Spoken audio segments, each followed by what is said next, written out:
Hi, I'm Tim, Creative Director here at FaithWorks, and I'm with Brian Fegter. He is the Chief Technology Officer for ChurchTrac, but he's also a pastor. And of course, we've worked on a lot of different projects together through FaithWorks, but wanted to talk to a little bit today about cybersecurity and really the importance of that in the church, and especially coming from you as a pastor. Sure. So I guess start by giving us a little bit of background about you and how long you've been pastoring and how long you've been in the technology world. Thank you. Yeah. I've been pastoring for about 10 years now. Okay. I've been working in technology for about the last 20 years.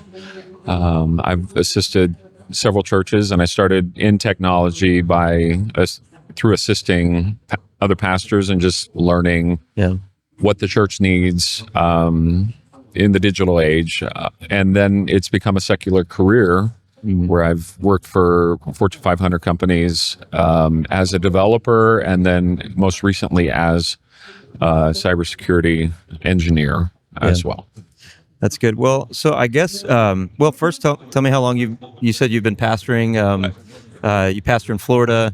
Yeah, in Jacksonville, Florida for 10 years. And it was a dying church, and it's a thriving church now, thank God. And so I'm a bivocational pastor, so I work full-time outside in the secular world, and then pastor full-time as well. So yeah, I know that's a lot of work. My dad's done that for years, so I get that side of it. Well, so as we're talking today, obviously we're using technology with Faith Funnels. We're using technology. We have our whole website of our business as well. But you've really partnered with us in a lot of ways to secure our churches, our data. Some of our websites are some data heavy, some have sensitive information. Obviously, in the world that we're living in now, it's a totally different world. There's hacking galore, and there's so many issues with that.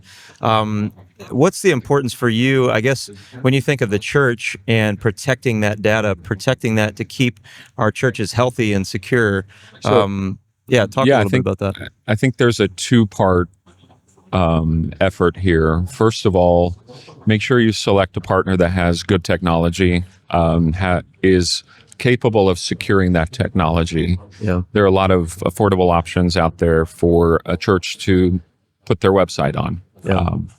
And that affordable option may seem like the best option until it gets compromised, and then it'll cost a lot more money to actually remediate that or to switch to another platform. So I would say, first of all, select a platform, a partner that is proficient in security, has a secure platform. FaithWorks is a secure platform. We've worked together, and we've really worked to secure that, to make sure that hackers can't get in. And we've got a pretty good track record. I mean, we have zero hacking on the secure platform. Well, so I'm really proud of that. With that being said, you talked about shared hosting. I mean, for most pastors out there, probably maybe that doesn't make a whole lot of sense, shared hosting, but they know when they go to a hosting platform or something, what's the cheapest one? $3-5 a month. You're going to pay for that. Which we've seen personally. We've seen that with churches, with ministries, with businesses that you don't want to be advertising some foreign product on your church website. It's not a great look for your church. For instance, the other day, it's not even necessarily just the church website, but also what you connect to the church website. So some churches will connect like their Facebook feeds to their church website. When they post on their website, it goes onto their Facebook feed. I just saw a church this week that was a rather large church who had their website compromised because of shared hosting, and then their Facebook feed was completely defaced with vulgar. It was reputation damage for them, and to wrestle that away from the attackers is very, very difficult. So expensive. It is, yes. Time consuming. Yeah. So, I guess when you're talking to a pastor, are there some safeguards that you can put in place? Are there some things, best practices that they can do So I to think protect from themselves? the pastoral side, if you don't know about technology, find someone who does Yeah. and who understands how to secure the website. That I think that's the reputational side, really. You don't want the public coming to your website and you hosting malware, distributing malware, hosting Yeah. nefarious things. You don't want that. So that's the reputational side. If so, find somebody who you trust as a pastor, and if you can't find somebody in your church, pay for somebody. Yeah. I'll put in a plug for FaithWorks. Hmm. Find somebody like FaithWorks who really is concerned about security and knows about it. Yeah. The second part, really, as a pastor, is we have a trust relationship. It's a very valuable trust relationship. Otherwise, people wouldn't come to our churches, right? Yeah. They wouldn't come and listen to us preach. So that trust relationship is, we don't realize how valuable that is, because it's an influential relationship that every week I'm influencing those who are coming through the Word of God. But many people will come to ask me other, questions about their life decisions and those things. So it's a very influential trust relationship. Yeah. Scammers, to me, versus hackers, are the bigger threat to a church today. Scammers want to exploit the trust relationship of pastors to the saints. Yeah. We see it in our church management software every day. Scammers attempting to get to the directory listing of the churches. Yeah. If they can get to the directory listing of the churches, then now they have a treasure map of that trust relationship. Yeah. So, for instance, they can easily impersonate you as the pastor, create a lookalike domain. So if it's just one letter off, the church will never know. They can lease a cell phone number or a phone number and text everybody on a number that looks like yours, on a domain that looks like yours, create a very crafted message, personalized message, and say, with a phishing campaign would be either by email, or a smishing campaign, which is by SMS, to say, hey, we have this financial campaign for a missionary or whatever it is, that I would like you personally to donate to this. So they're exploiting that trust relationship. We've actually seen churches where people have lost thousands of dollars that just send the money to the link provided in the smishing or phishing emails from the church directories. Wow. So I think scammers are really attempting to exploit that. So I would say, number one, never post your church directory anywhere on your website. Just don't do it. Yeah. Don't make it public. I would even go as far as to say protect it with, and maybe not even have a church directory, if at all possible. We even know of accounts of people coming into a church and asking for a physical copy of the directory, and then the church gets scammed. Yeah. So there's another vector that we've seen is someone will impersonate the pastor vocally, because our content is out there. It's on YouTube, it's on Facebook, and so there are a lot of voice samples.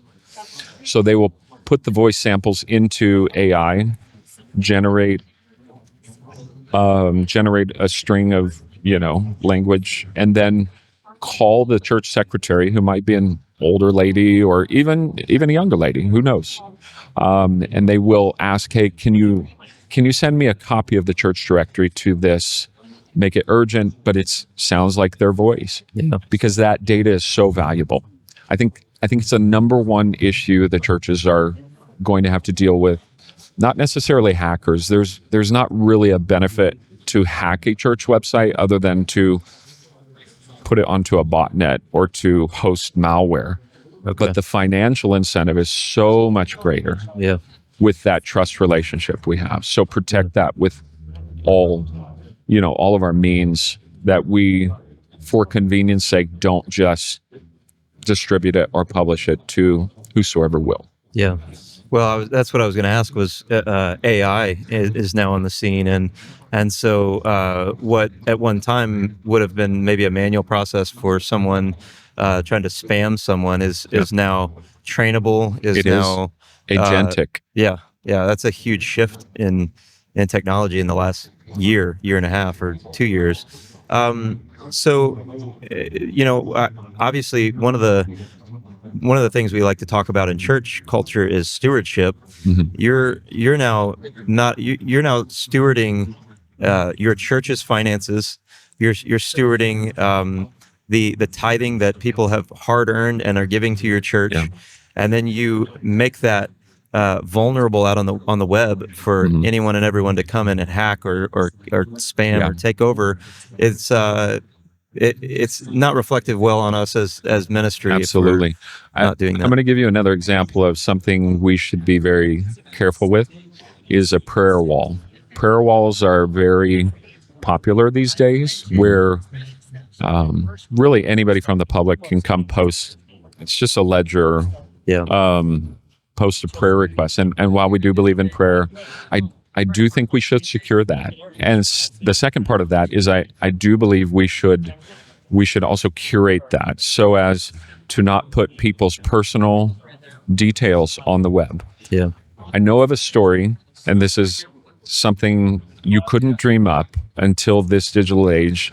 A scammer found a prayer wall, found personal details of a hospital room, condition, all of that, actually brought condolences, flowers to that room, and then attempted to scam that individual and to threaten that individual in the room because of a church prayer.